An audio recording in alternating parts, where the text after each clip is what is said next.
फिर से आज एक नए वीडियो सीरीज में। और बेसिकली आज का टॉपिक हमारा जो है आप देख सकते हो एक्सीलेटर पैडल। बाकी ये जो है एक स्पेलिंग में प्रॉब्लम हो सकता है, बट हमारा मेन कॉन्सेप्ट क्लियर करना है कि हमें पैडल जो अगर खराब होगा या वायरिंग में शॉर्ट सर्किट होगी तो डीटीसी क्या बनेगा, उस पर वर्क, ये कहने का मतलब वर्किंग प्रिंसिपल कहता है।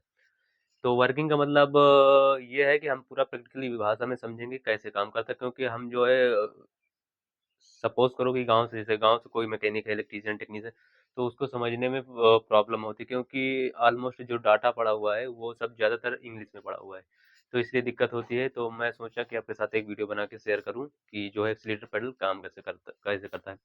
तो एक्सीलेटर पेडल जो होता है 6 वायर का होता है, और उस पे जो वोल्टेज सप्लाई आती है मैं उस पे बात करता हूँ। और मेरा कहने का मतलब सबसे सिंपल प्रोसेस क्या है कि हमें फॉल्ट पकड़ना कैसे है, फॉल्ट को फाइन कैसे करना है, उस पे केवल ध्यान देना है, बाकी से मतलब नहीं है। तो ये जो होता है हमारा 6 वायर का होता है। अभी मैं देखो ट्रैक लिखता हूँ, एक ट्रैक, ट्रैक 1, और यहाँ पे लिखा है ट्रैक 2, ट्रैक 2।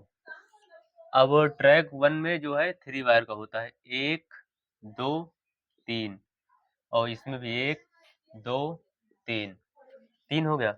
अब इस पे जो है हम सप्लाई सबसे पहले चेक करेंगे। जब हम इग्निशन को ऑन करेंगे, गाड़ी के इग्निशन को ऑन करेंगे, तब इस पे हमें सप्लाई कितनी मिलनी चाहिए उससे पहले बात करता हूँ। इस पे हमारा फर्स्ट वाले पे ग्राउंड आएगा, और दूसरे वाले पे हमारा जो है 5 वोल्ट रेफरेंस आएगा, जो ईसीएम से डायरेक्ट आएगा। और ये जो है इस पे भी 5 वोल्ट सिग्नल आएगा। बोले तो इस पे भी 5 वोल्ट आएगा, लेकिन अगर जब हम गाड़ी को स्टार्ट करेंगे तो ये हमारा जो है, ये जो पैरामीटर है ये चेंज हो जाएगा। हम जितना एक्सीलेटर पेडल को प्रेस करेंगे ये उतना जो है सिग्नल ईसीएम को देगा। तो इस पे भी 5 वोल्ट का आना चाहिए सप्लाई। और ये भी हमारा ग्राउंड ट्रैक 2 में सेम कंडीशन है, 5 वोल्ट रेफरेंस है, और ये 5 वोल्ट सिग्नल। ठीक है, तो कहने का मतलब ये है। और जब भी अगर हमारा जो डीटीसी बनेगा, यानी एक्सीलेटर पैडल के वायरिंग में फॉल्ट है, तो हमारा डीटीसी कैसे बनेगा वो मैं बात करता हूँ आपको। अगर हमारा ये जो है ग्राउंड का वायर कहीं से टूटा, ईसीएम से लेके एक्सीलेटर पैडल के बीच तक, तो ये हमारा जो बनेगा शॉर्ट टू ग्राउंड बनेगा, शॉर्ट टू ग्राउंड ये बनेगा। और इसमें भी सेम है, शॉर्ट टू ग्राउंड बनेगा, शॉर्ट टू ग्राउंड बनेगा। अगर हमारा जो है बोले तो बॉडी ग्राउंड का वायर जो है, बॉडी बोलो या ईसीएम से ग्राउंड आ रहा है, उसका वायर टूटा तो बॉडी शॉर्ट टू ग्राउंड बनेगा।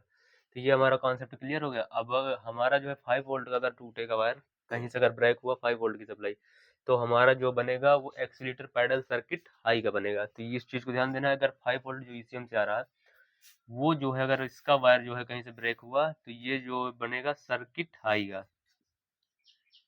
सर्किट हाई का। दोनों में अगर कोई ट्रैक 1 ट्रैक 2 वो स्कैनर पे आपको शो कर देगा। हमें कॉन्सेप्ट क्लियर है, मेन कॉन्सेप्ट हमारा जो है वायरिंग का, कि वायरिंग हमें फॉल्ट को पकड़ना कैसे है।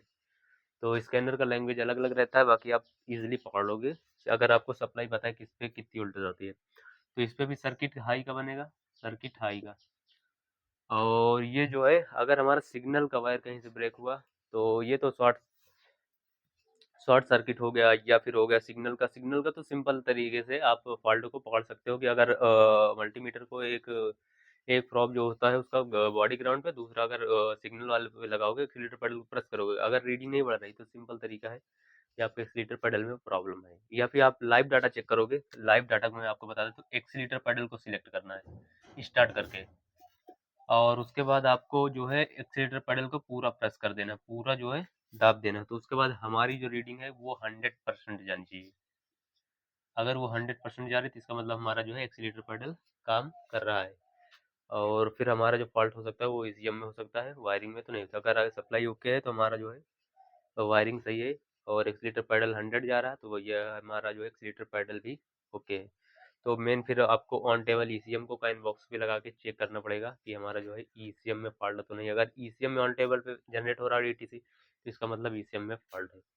तो कहने का मतलब इसका आप पिन आउट जान चुके हो। सिंपल भाषा में हमेशा दिमाग में रखना, 5 वोल्ट सबसे पहले ग्राउंड, 5 वोल्ट 5 वोल्ट, ट्रैक 1 में ट्रैक 2 में सेम है, 5 वोल्ट 5 वोल्ट ग्राउंड।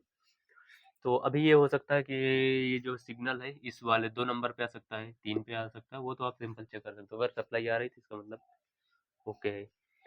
तो वो कंपनी डिसाइड करती है कि हमें वो 3 नंबर वायर पे देना है या 6 नंबर पे देना है या 5 पे देना है। तो आई होप आपको वीडियो पसंद आया होगा, और वीडियो अच्छी लगे तो अपने फ्रेंड्स का ज़रूर शेयर करें, और वीडियो अच्छी लगे तो सब्सक्राइब करें। मिलेंगे नेक्स्ट वीडियो में, तब तक के लिए thank you, thanks for watching.